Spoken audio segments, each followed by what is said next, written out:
You know, you have to decide that, what's key. But you got to give enough recovery time for those roots to build back strength. But it amazes me the amount of diversity that comes. If you look closely at that photo, there's a lot of different species there. And that's what we want to see, is the power of diversity. So I'm going to give a series of slides here that show what we're able to do, and I'll address the noxious weed issue with it. This land that I'm going to show you here was gifted to the state of North Dakota a number of years ago. And so the state decided, there's a live stream running through it, water runs through it year-round. They're going to take and make it a wildlife management area.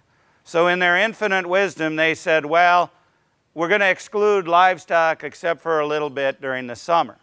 So what they did, the state had it for 20 years.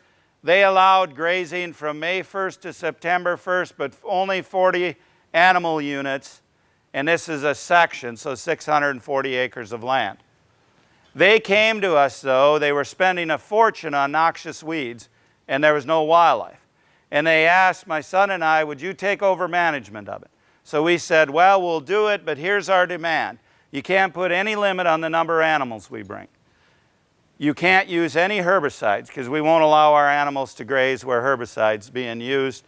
And they had to document it in film, and they had to do wildlife counts and plant species counts on there. Because we wanted to prove to the public that livestock are an integral part of the ecosystem, or animals in general. So here we were the first year. That's my son. Notice I take the picture as he wades through the noxious weeds, and those are all thistles. That's a prohibited noxious weed in our environment. They were spending $15,000 annually on this section just for herbicide. And this is what they got. Of that 640 acres, there was at least a third of it that was solid noxious weeds. That's all it was.